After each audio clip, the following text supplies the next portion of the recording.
Hello मित्र, जय माताजी। हूँ दियाबेन परमार अमरेलीथी। मारी चेनलનું નામ દિયાબેન ડીનું રસોડું। તો આજે આપણે મમરાના મેંદુ વડા બનાવશું।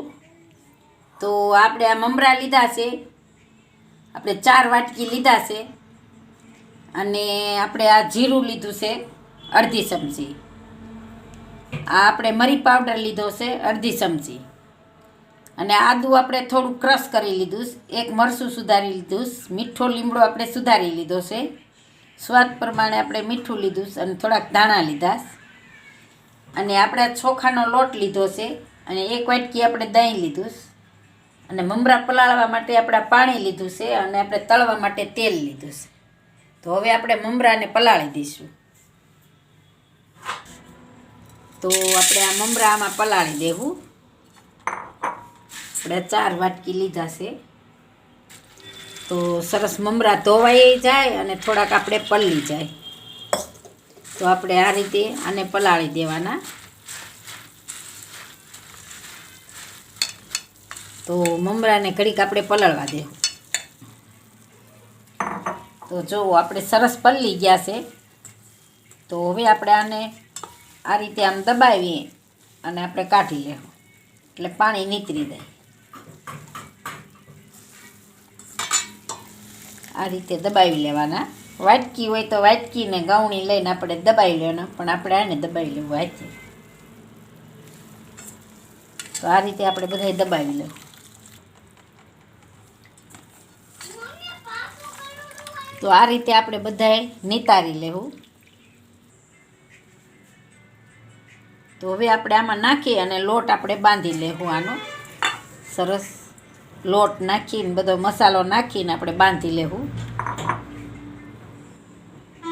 તો પહેલાં આપણે મરી પાવડર નાખી દેવું, આ જીરું નાખી દેવું, સ્વાદ પ્રમાણે આપણે મીઠું નાખ્યું, અને આ આપણે આદું નાખી દેવું, આ લીલા મરચાં નાખી દેવું, મીઠો લીમડો નાખી દેવું, અને આ ધાણા નાખી દેવું।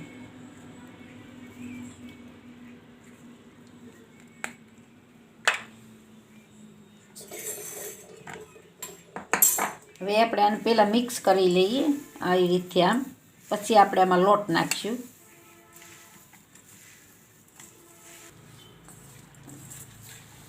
તો આપણે મમરાને આ રીતે આમ અસલ આમ ક્રશ કરી નાખવાના, એટલે આપણે આમ ભાંગી જાય એવા થઈ જાય મમરા આપણા।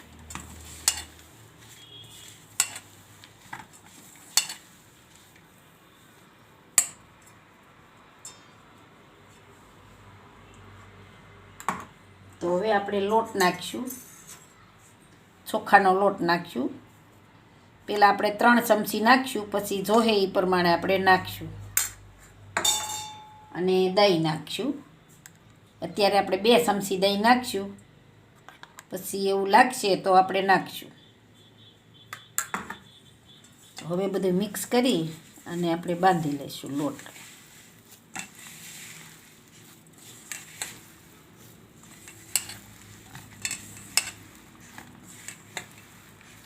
તો આપણે હજી 1 ચમચી ચોખાનો લોટ નાખીશું,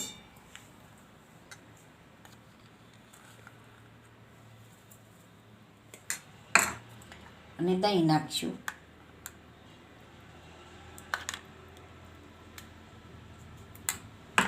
2 ચમચી દહીં નાખ્યું ને 1 ચમચી આપણે ચોખાનો લોટ નાખ્યો। જોઈ એ પ્રમાણે નાખવાનું, નકર પછી આ ઢીલું થઈ જાય। તો હવે આપણે આનો લોટ બાંધી લેવો। તો આ રીતે આપણે બંધાઈ ગયો લોટ। હવે આપણે આને 5 મિનિટ ઢાંકીને રહેવા દેવું, 5 મિનિટ।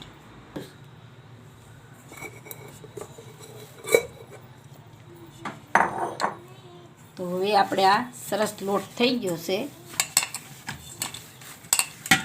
થોડોક તેલવાળો હાથ કરી લઈએ।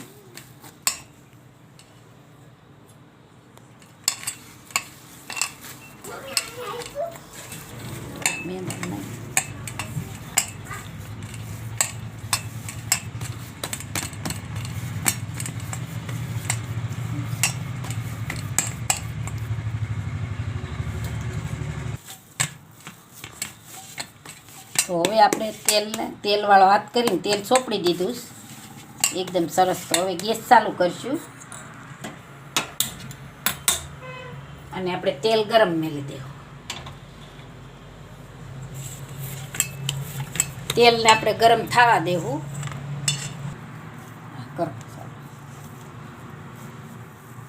જો આ રીતે આપણે લોટને સરસ બાંધી લેવાના. પછી આવી રીતે આમ આપણે કરી આમ દઈ અને આવી રીતે આમ હોલ પાડી લેવાનો આપણે ની વચ્ચે આવી રીતે. જો આવી રીતે આપણે આને આમ કરી લેવાના. તો આ રીતના આપણે બધાએ બનાવી લેવું. આ રીતના સરસ.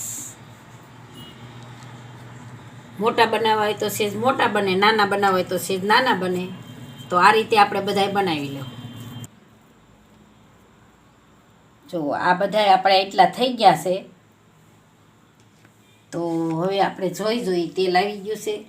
એક નાખી જોઈએ આપણે. આપણે તેલ આવી ગયું છે. તો ગેસ થોડોક ધીમો કરી નાખશું. ધીમે ગેસે આપણે એને તળી લઈશું.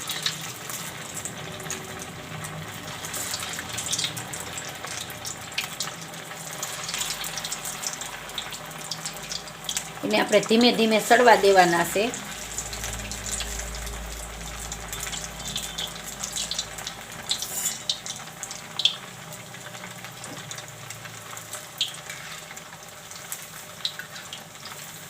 આવું થાય તે આપણે આમ ફેરવવાનું અને હાવ ધીમા ગેસે સડવા દેવાના છે આપણે, એટલે કાચા ન રહે.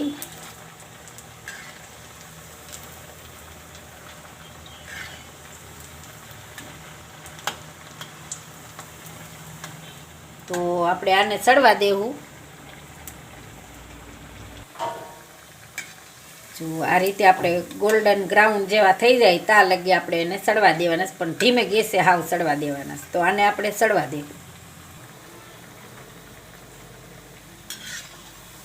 તો જો આવા આપણે સડવા દેવાના છે. તો હવે આપણે આ કાઢી લેવું. તો આ રીતે આપણે બધાય તળી લેવું. આ રીતે બધાય તળી લેવું. જો હવે આપણે થઈ ગયા, તળાઈ ગયા છે. તો હવે ગેસ બંધ કરી દેવું અને આ કાઢી લેવું આપણે મેંદુવડા.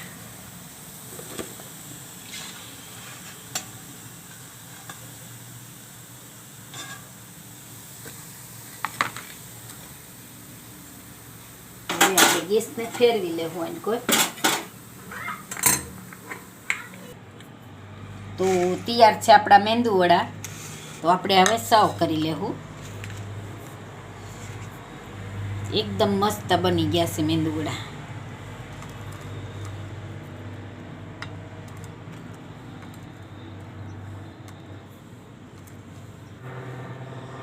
અને આ આપણે ચટણી ધાણાની ને મરચાંની, એક મરચી લીધી હતી અને ધાણા લીધા હતા, એની આપણે ચટણી બનાવી છે.